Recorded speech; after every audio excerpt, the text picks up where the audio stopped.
오늘은 우리 교회가 부부주일로 정하여 예배를 드리는 날입니다. 이 시간 하나님께서 우리에게 주신 결혼의 의미를 다시 한번 되새기며 우리의 가정을 돌아보는 시간을 갖고자 합니다. 오늘 본문은 예수님께서 요단강 건너편에서 무리들에게 가르치고 계시는데, 바리새인들이 주님께 나와서 예수님을 시험하는 질문에 대한 예수님의 답변을 담고 있습니다. 바리새인들이 묻습니다. 사람이 아내를 버리는 것이 옳으니까? 당시 유대 사회에서 결혼은 단순한 개인적 선택이 아니었습니다. 가족과 사회 전체의 명예와 질서에 깊이 연관된 제도, 그것이었습니다. 결혼은 두 집안의 결합이었고요, 자녀 출산과 경제적 안정을 위한 중요한 수단 중 하나였습니다. 그래서 이혼 역시 율법에 의해서 허용되었고요, 그 해석과 적용에 있어서는 논쟁이 많이 있었습니다. 신명기 24장 1절에 따르면 남편이 아내에게 수치스러운 일을 발견하면 이혼 증서를 써주고 내보낼 수 있다라고 기록되어 있습니다. 하지만 수치스러운 일이 무엇인지에 대해서 랍비들 사이에서 해석이 전혀 달랐습니다. 보수적인 성향을 가진 학파가 있었고 또 진보적인 성향을 가진 학파가 있었는데요, 보수적 성향이었던 샴마이 학파라는 곳에서는 수치스러운 일을 가늠과 같은 심각한 도덕적 범죄로 해석을 합니다. 그래서 이혼을 매우 엄격하게 제한했습니다. 심각한 일이 아니고서는 이혼할 수 없다. 진보적 성향인 힐렐 학파에서는요, 훨씬 더 관대하게 해석을 하는데요, 남편이 아내의 사소한 실수를 발견하면, 예를 들어서 음식을 태우는 이런 모습들을 발견한다면 이혼을 허락할 수 있다라고 보았습니다. 너무 관대해도 너무 많이 관대하죠. 이처럼 이혼 문제는 당시 사회에서 뜨거운 논쟁거리였고 바리새인들 자신들도 해결하지 못한 숙제였죠. 그런데 이 해결되지 못한 문제를 가지고 예수님 앞에 나와서 질문을 했다라는 거예요. 결국 예수님을 시험하고자 했다라는 거죠. 이렇듯 결혼과 이혼에 대해서 당시의 사람들은 하나님의 창조 질서를 오해하거나 자기 욕심과 편의에 따라 왜곡하는 문제를 가지고 있었습니다. 하나님께서 결혼을 통해 주신 연합과 책임과 사랑의 본질이 희미해졌고요, 결혼을 단순한 계약이나 사회적 제도로만 여기는 사람들이 많이 있었습니다. 대표적인 예로 정략 결혼을 들 수 있는데요, 가장이나 친권자가 자신의 이익이나 목적을 위해서 당사자의 의사와는 상관없이 시키는 결혼, 그것이 바로 정략 결혼이죠. 결혼의 참된 의미는 찾을 수가 없습니다. 사람의 욕심을 취하는 수단으로 전락해버린 거죠. 이런 모습들로 인해서 부부의 사이 또 가정 안에 갈등과 상처 그리고 파괴가 일어나기 시작했다라는 거죠. 그래서 예수님께서는 문제의 근원에 대해서 말씀하고 계십니다. 우리 5절 말씀을 다시 한번 읽도록 하겠습니다. 시작. 예수께서 그들에게 이르시되 너희 마음이 완악함으로 말미암아 이 명령을 기록하였거니와. 모세가 이혼을 허락하긴 했는데 그 이유는 인간의 마음의 완악함 때문이다라고 한정하고 있습니다. 여기서 완악함이라고 하는 것은요, 문자적으로 딱딱한 마음, 하나님의 뜻에 순종하지 않고 자기 곧뜻대로 고집하는 죄된 본성, 또한 자기 중심적인 본성을 말합니다. 하나님께서 원하신 것은 부부가 하나 되어서 평생을 함께하는 것이었지만 인간의 죄가 들어와서 그로 인해 이혼이 허락되어졌다라는 것을 피력하는 거죠. 이는 극복할 수 없는 죄의 연약함 속에서 허용하긴 하셨지만 결코 하나님께서 기뻐하시는 일은 아니다라는 것을 우리에게 말씀하시는 겁니다. 이러한 문제는 우리에게도 동일하게 나타나고 있습니다. 21세기 대한민국 그리고 전 세계적으로 결혼과 가정의 의미는 점점 희미해져 가고 있습니다. 통계청 자료에 따르면 이혼율은 해마다 증가하고 있고요, 재혼과 동거, 비혼 등 가족의 형태가 다양해지고 있습니다. 결혼에 대한 기대와 신뢰가 약해져 가고 있는데요. 나 중심의 문화, 개인주의가 이것을 더욱 가속화시키고 있습니다. 이런 시대 흐름 속에 재미난 동거 문화가 나타나는 나라가 있는데요. 바로 필리핀이라는 나라입니다. 필리핀은 인구의 약 78%가 카톨릭 신자로 구성되어 있습니다. 그 교리로 인해서 바티칸을 제외하고요, 이혼이 합법이 아닌 유일한 국가입니다. 그래서 이혼이 쉽지 않습니다. 이혼을 위해서는 혼인 무효 소송을 해야 하는데 그 비용이 만만치 않아서 사실적으로 일반 서민들 사이에서는 이혼이 불가한 일 중에 하나가 되었습니다. 그래서 사람들이 결혼을 하지 않고요, 동거 형태로 지내는 가구 수가 아주 많이 있습니다. 언제든지 헤어질 수 있으니 혼인신고를 하지 않아야 내가 법적으로 불리한 일을 당하지 않는다라고 하는 그런 사고가 지배하고 있다는 거예요. 여러분, 이처럼 관계가 힘들어지면 끊어버리면 그만이라는 생각이 자연스럽게 우리 사고를 지배하고 있습니다. 이것은 비단 부부관계뿐 아니라 부모와 자녀, 또한 친구들 사이의 관계, 교회 공동체 안에서도 이어지고 있습니다. 최근 이혼보험이라는 제목의 드라마가 방영됐습니다. 제목이 하도 특이해서 잠시 보았는데 오늘날 우리 사회의 모습을 그대로 보여주는 드라마 아닌가 생각을 했습니다. 극 중에 이런 대사가 있습니다. 행복하기 위해서 결혼했고 행복하기 위해서 이혼했다. 이 대사를 할 때에 이게 약간 좀 느려지기도 하고 거기에 집중하는 그런 모습에서 작가가 이 대사를 되게 신중하게 또 많은 사람들에게 뭔가 어필하고 싶어서 이렇게 썼구나라는 생각이 들었습니다. 작가는 이혼에 대해서 합리적 이유를 대기 위한 명대사라고 생각했을 수도 있겠지만 이게 참 궤변이라고 생각되어지는 것이, 애초에 결혼에 대한 의미를 알지 못하고 막연한 기대와 환상 속에서 행복을 찾다가 찾지 못한 사람들의 이야기가 아닐까요? 그러니 다시 이전에 혼자 지내던 자유로운 시절로 돌아가서 행복을 누리겠다라는 말밖에 되지가 않습니다.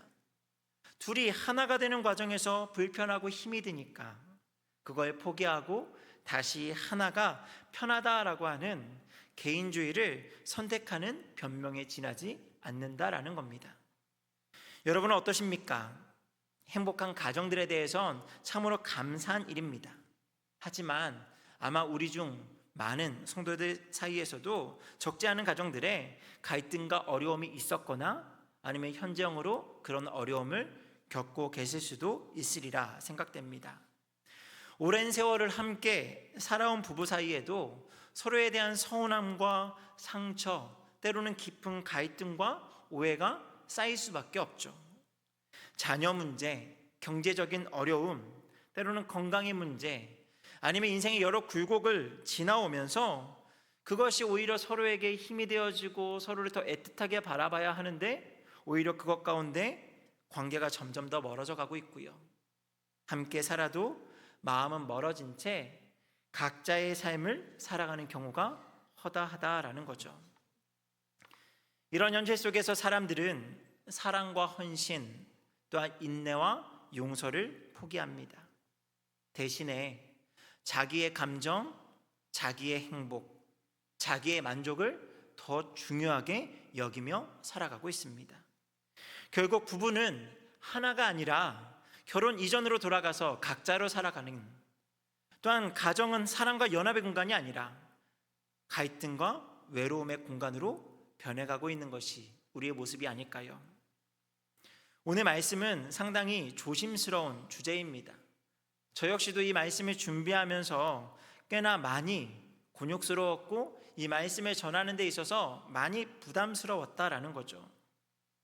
저만 해도 아내와 종종 다투고 그 다툼의 원인이 대개 저이다 보니까 오늘 말씀을 힘있게 전할 수 있을까 많은 고민이 들었던 것 같습니다. 가정마다의 상황이 다르고 각자가 느끼고 겪는 정도가 다르기 때문에 이 말씀을 문자 그대로 전한다라는 것이 참 쉽지 않은 일이다라는 거죠. 그럼에도 오늘 말씀이 우리 믿는 모든 성도들에게 전하고자 하는 메시지는 아주 중요합니다. 이혼의 적합성에 대해서 아내를 버리는 것이 옳으니까 라고 하는 그런 이혼의 적합성에 대한 질문 가운데 예수님께서 답변하신 것이 6절부터 9절의 말씀인데요. 우리 같이 다시 한번 읽도록 하겠습니다. 창조 때로부터 사람을 남자와 여자로 지으셨으니 이러므로 사람이 그 부모를 떠나 그 둘이 한 몸이 될지니라. 이러한즉 이제 둘이 아니요 한 몸이니 그러므로 하나님이 짝지어 주신 것을 사람이 나누지 못할지니라 하시더라. 이 말씀은 창세기 2장 24절을 인용한 것인데요.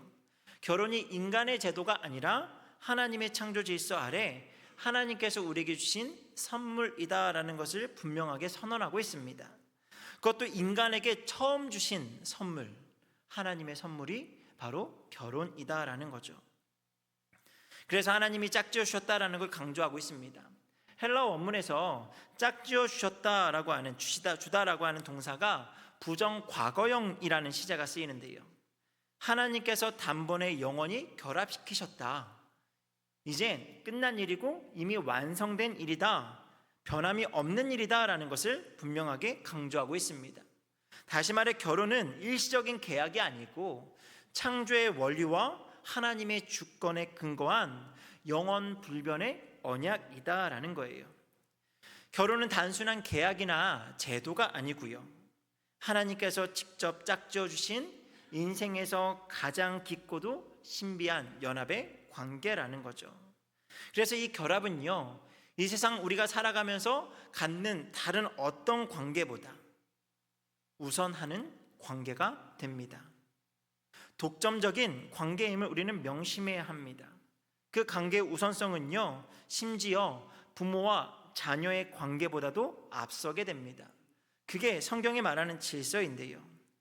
저희 집에서 종종 있는 일인데 저희 부부가 나란히 붙어 앉아 있거나 서 있으면 꼭 두 아이가 이 모습을 보고요, 둘 중 하나가 뛰어듭니다. 그 사이를 어떻게든 비집고 들어와서요, 엄마 아빠가 같이 있는 걸 방해한다라는 거죠. 그래서 무조건 그 사이를 차지하려고 합니다. 그러면 차지하고 나면 되게 행복해하는 거예요. 그러면 저는 그 행복해하는 아이 얼굴에 대다가 이렇게 이야기를 합니다. 하나님께서 정하신 아빠와 엄마 사이를 갈라놓는 건 죄야. 이렇게 저는 정죄를 합니다. 이 엄마 아빠를 갈라놓으면 안 된다라는 걸 분명하게 알려주는 거예요. 그래서 어떤 것보다 우선하는 것이 엄마 아빠의 사이다라는 걸 알려줍니다. 여러분, 이게 제 이야기가 아니고요, 예수님의 말씀이다라는 거죠. 하나님이 짝지어 주신 것을 사람이 나누지 못할지니라. 심지어 자녀들의 문제들로 인해서 부부간의 다툼도 사실 허락되지 않는다라는 것을 말씀하고 있는 거예요. 여러분, 우리는 결혼의 주체를 분명하게 알아야 되는데요, 결혼의 주체는 인간이 아닙니다. 오직 하나님이십니다. 남녀가 사랑하고 좋은 감정으로 결혼을 하고 그렇게 신혼집을 차리고 살아간다라고 해서 사람이 다 계획을 했고 사람이 다 이 약속을 하고 하는 것 아닙니까? 생각할 수도 있겠지만 이 모든 것이 하나님의 주도하신 결과라는 거예요. 그러니 오늘 말씀은 하나님께서 주신 관계를 인간이 함부로 끊거나 바꿀 수 없다라고 하는 엄중한 선언이 되는 것입니다. 그래서 성경은 예수님과 우리의 관계를요, 결혼에 비유해서 소개하고 있는데요, 예수님은 신랑, 그리고 예수님을 따르는 우리 모든 성도들을 신부로 비유합니다. 그 관계가 결코 끊어질 수 없다라고 이야기하면서 예수님께서 우리 성도를 향한 사랑이 끊어지지 않는 것, 그러면서 그것만 이야기하는 것이 아니라 결혼이라고 하는 것도 마찬가지로 결코 끊어질 수 없는 불가분의 관계이다라는 것을 한 번 더 중의적으로 설명하고 계신다라는 거죠. 여러분, 세상은 사랑이 식으면 언제든지 헤어질 수 있다라고 말합니다. 하지만 결혼은 조건적인 계약이 아닙니다. 오직 무조건적 언약이다라는 거예요. 예수님께서는 우리의 연약함과 부족함에도 불구하고 신실하게 우리를 사랑하시고 결코 버리지 않으셨던 것처럼 우리도 부부 사이에서 서로에게 더 신실하고 서로에게 더 사랑을 베풀어야 한다라는 거죠. 이 신실함은 감정이나 상황에 따라 흔들리는 것이 아닙니다. 오직 하나님의 언약에 기초한 신실함입니다. 그러니 우리의 이해범주 안에서 결혼을 생각하는 것이 아니라 하나님의 계획, 하나님이 정하신 법칙 안에서 이해할 수 있는 우리가 되기를 소망합니다. 또한 예수님께서는요, 결혼의 본질을 한 몸이라는 표현으로 강조하고 계신데요, 한 몸이라는 단어를 헬라어로 사르카미아라는 단어가 쓰입니다. 단순히 육체적 결합만을 의미하는 단어가 아니고요, 정신적, 인격적, 영적인 연합을 의미합니다. 이 한 몸의 신비는요, 부부관계의 친밀함, 또 상호 책임, 그리고 불가분성을 포함하는데요, 그러니 결혼은 단순히 두 사람이 육체적으로 함께 살아가는 것이 아니라 인격과 삶이 완전히 결합되는, 그의 모든 정서적인 것과 영적인 신앙이 다 결합되는 창조적인 사건을 의미합니다. 그래서 이 창조적 결합을 통해서 하나님께서는 가정에게, 특별히 부부에게 사명과 은혜의 일을 허락하신다라는 거예요. 여러분, 결혼의 목적은 단순히 경제적 안정 또는 개인적 행복을 추구하는 것에 있지 않습니다. 예수님은 마가복음 10장에서 결혼과 자녀를 함께 말씀하세요. 가정은 다음 세대를 세워가는 그런 터전이 되고, 또 건강한 결혼이 건강한 사회를 만들어갈 수 있다 하면서 그런 건강한 사회를 꿈꾸게 하십니다. 결혼의 언약이 지켜질 때에, 그때에서야 자녀와 공동체의 안정과 사랑, 그리고 신앙의 유산이 전해진다라는 것을 꼭 기억하시면서 부부간의 관계를 더 많이 돌아볼 수 있기를 바랍니다. 그리고 결혼은 하나님의 사랑을 이 땅에 드러내는 사명이기도 한데요, 여러분의 가장 가까운 이웃은 누구입니까? 각자 생각하는 이웃이 다를 수도 있겠지만 사실 달라서는 안 돼요. 가장 가까운 이웃은요, 마치 하나님이 처음 사람 아담을 지으시고 처음 옆에 붙여주셨던 하와처럼 내 옆에 허락해 주신 배우자가 가장 가까운 이웃인 줄 믿습니다. 서로를 섬기고 용서하며 이해하는 가운데 하나님의 사랑이 구체적으로 실현되는 것이 바로 부부 사이의 관계라는 거예요. 그래서 부부는 서로에게 복종하고 희생적으로 사랑해야 하죠. 그래서 에베소 5장 21절은 이렇게 말씀하는데요, 우리 같이 한번 읽어볼까요? 시작. 그리스도를 경외함으로 피차 복종하라. 여러분, 결혼 생활은요, 일방적 순종이 아닙니다. 서로 동등된 가운데 서로를 존중하고 섬기는 상호적인 관계라고 분명하게 말씀하고 있어요. 남편은 그리스도처럼 아내를 희생적으로 사랑해야 되고요, 아내는 주의 몸된 교회를 사랑하는 것처럼 존중하며 서로의 연약함을 품고 그렇게 용서하는 태도를 가져야 한다라는 거죠. 또한 결혼은 영적인 성숙과 인격적 성장을 위한 훈련의 장이기도 합니다. 여러분, 결혼 생활의 갈등과 어려움은 피할 수 없는 결혼 생활의 일부입니다. 어찌 보면 상당 부분을 차지하는 그런 아주 중요한 영역이다라는 거죠. 서로 다른 사람, 그것도 성별이 다른 남녀가 만났는데 갈등이 없다라고 하면 저는 그게 더 이상한 것이 아닐까 생각을 합니다. 그 어려움을 헤쳐나가는 과정에서 우리는 인내와 용서, 자기 부인과 섬김을 배워나가죠. 그러면서 우리는 그리스도를 닮아가게 된다라는 겁니다. 그러니 바깥에서 아무리 잘한다 하더라도 가정 안에서 배우자에게 인정받지 못하는 건 사실 이중된 삶을 살아가는 거예요. 가장 먼저 가정 안에서 그런 인격의 성장을 겪어나가고요, 그런 사랑을 베푸는 것, 그것이 우리에게 필요하다라는 거죠. 이러한 성경의 진리를 알고 마음의 새김으로 부부가 서로를 바라보는 관점과 생각, 마음들이 바뀌어 나갈 때 우리의 가정들이 하나님께서 보시기에 아름다운 가정으로 변화될 줄 믿습니다. 이제 이 말씀을 우리의 삶에 세 가지로 짧게 적용해 보고자 하는데요, 먼저는 마음의 완악함을 내어버리시기 바랍니다. 예수님께서 이혼의 근본 원인을 마음의 완악함에서 찾으신 것처럼 우리의 모든 관계와 신앙생활에서 완악한 마음을 버리고 하나님의 뜻에 순종하는 그런 마음을 갖기를 원합니다. 여러분에게는 어떤 완악한 모습들이 있습니까? 특별히 관계와 관련하여서 우리는 어떤 완악한 마음을 갖고 있나요? 자기중심적인 사고, 또 때로는 용서하지 않는 그런 편협함, 상대방을 일방적으로 변화시키고자 하는 그런 강박들의 모습들이 우리 안에 있는 그런 완악한 마음은 아닐까요? 여러분, 그런 마음들을 내어버리는 것이 필요합니다. 그리고 내 마음을 버리고 우리는 우리가 무엇을 선택해야 되는가? 그래서 다음으로 이해와 용서, 인내와 헌신을 선택하는 우리가 되기를 소망합니다. 여러분, 관계는 쉽지 않죠. 어떤 관계든 쉽지 않습니다. 아무리 내가 사람이 좋아서 사람하고 관계를 맺어가는 것이 좋다 한들 관계가 사이가 깊어지고 오래될수록 결국 관계 안에는 갈등이 생길 수밖에 없습니다. 특히 부부관계는요, 가장 가까운 만큼 가장 많은 상처를 주는, 많은 오해가 생기는 관계이기도 하죠. 여러분, 100m 거리에서 사람을 보면 누구라도 예뻐 보이고요, 누구라도 멋있어 보여요. 그 사람이 어떤 힘을 가지고 있는지 크게 보이지가 않습니다.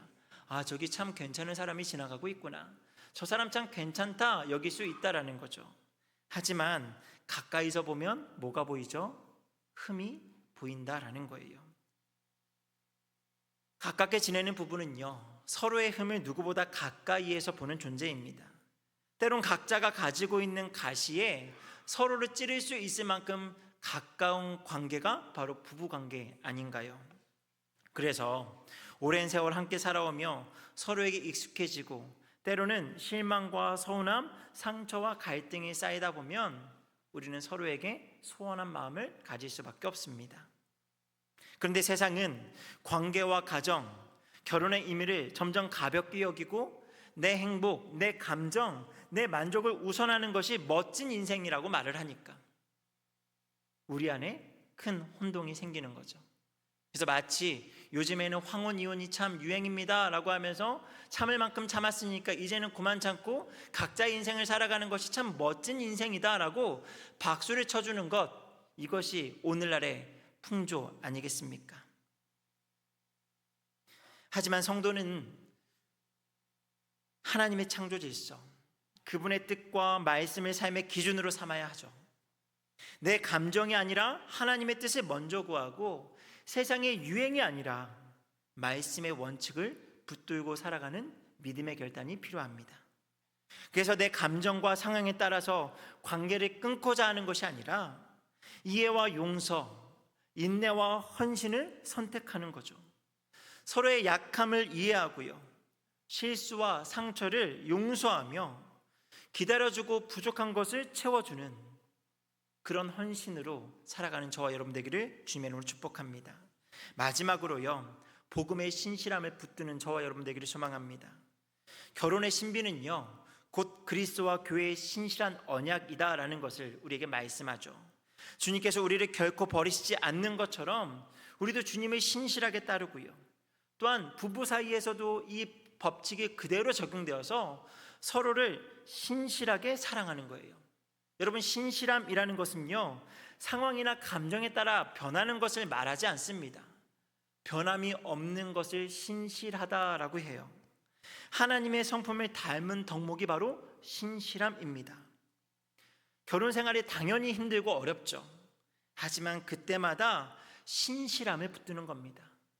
먼저는 주님을 향한 신실함 가운데 신앙을 견고하게 세워나가고요, 그 안에서 견고하게 세워진 그 신앙을 가지고 부부간에 더 신실함으로 믿어주고 인내하고 참아주고 기다려주며 헌신하며 나아간다면 우리의 가정들이 주님께서 기뻐하시는 아름다운 가정으로 견고하게 세워져 갈 줄 믿습니다. 말씀 맺도록 하겠습니다.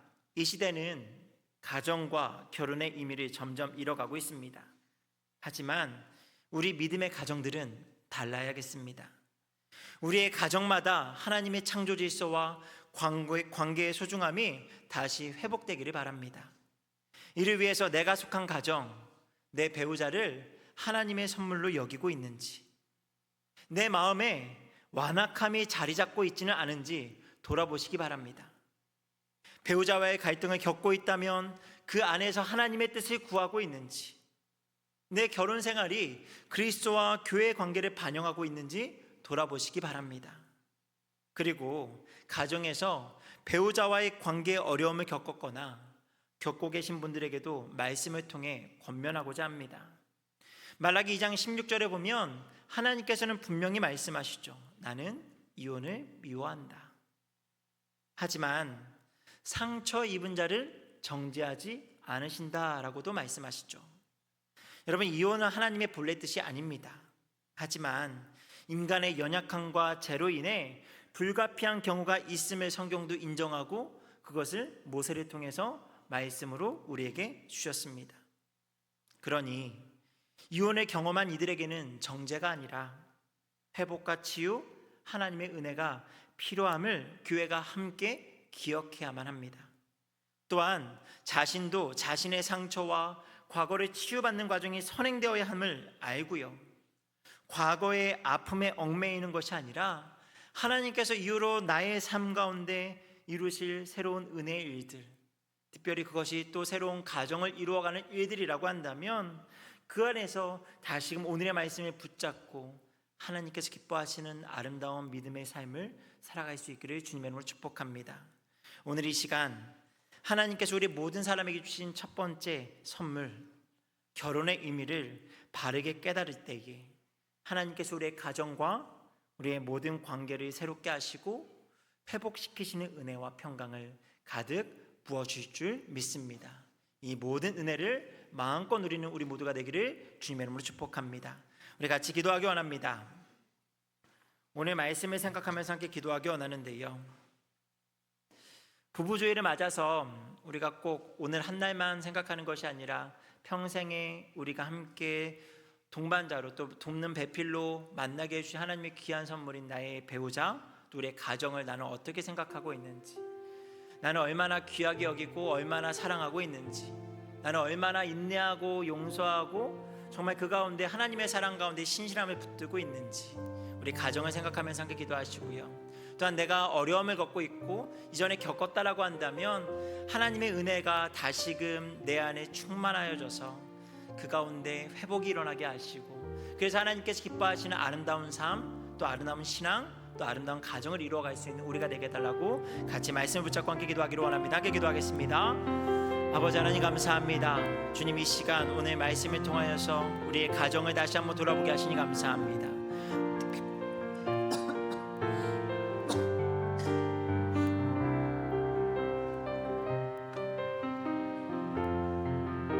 특별히 하나님께서 우리 모두에게 주신 첫 번째 선물, 결혼에 대해서 우리가 묵상하며 하나님께서 얼마나 귀하게 나를 사랑하셔서 나에게 돕는 배필로, 또 내가 도울 배필로 내게 허락하셨는지를 생각하며, 하나님, 내가 나의 의지와 나의 생각과 나의 감정으로 결혼하는 것이 아니라 하나님의 인도하심 아래서 짝지어진 것임을 다시 한번 기억하며, 하나님 안에서 영원 불가한 언약이다라는 것을 기억하며 우리가 서로를 더 존귀하게 여기고 사랑하며 때로는 용서하고 인내하고 인정할 줄 아는 그런 모습으로 서로를 세워갈 수 있는 부부가 되게 인도하여 주시옵소서.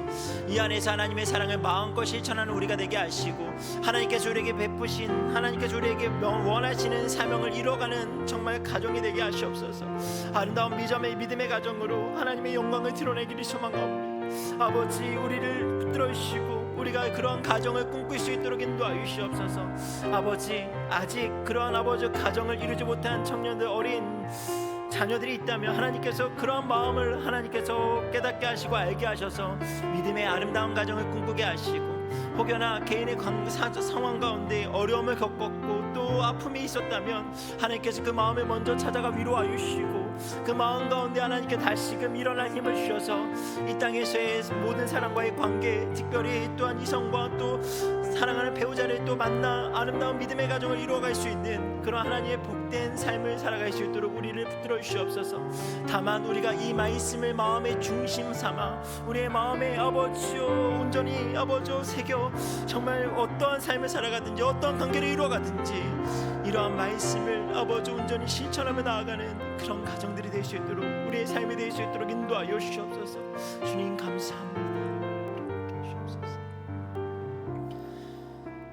하나님 아버지 감사합니다. 오늘 말씀을 통하여서 하나님께서 우리에게 허락하신 결혼이 우리에게 주신 첫 번째 선물임을 알게 하시고, 그 결혼을 하나님께 정하신 법칙 아래 우리가 어떻게 살아가야 하는지를 다시 한번 돌아보게 하시니 감사합니다. 하나님이 정하신 것을 우리가 감히 나누지 못한다라는 것을 기억하게 하시고, 하나님께서 한 몸 된 지체로서 함께 서로를 사랑하고 인내하고 참고 기다려줄 줄 아는 그런 모습 가운데 우리가 더 예수를 닮아가는 그런 아름다운 사랑이 펼쳐지는 그런 사랑의 장이 될 수 있도록 인도하여 주시옵소서. 우리 가운데 혹여나 이런 부부 사이의 관계 속에서 아픔을 겪고 있는 지체들이 있다면 하나님께서 그 마음을 위로하여 주시고, 다시금 주의 말씀이 나의 마음을 새롭게 하여서 내가 가정을 어떻게 바라봐야 하고 내 삶을 어떻게 이끌어가야 하는지, 내가 만나는 모든 사람들과의 관계 속에서 내가 어떻게 살아가야 하는지를 깨닫게 하시며 하나님께서 우리의 삶에 은혜를 가득 부어주시기를 소망합니다. 주님, 우리의 삶이, 우리의 가정이 하나님께서 기뻐하시는 아름다운 모습으로 변화되기를 소망하오며 이 모든 말씀 예수님의 이름으로 기도드립니다. 아멘.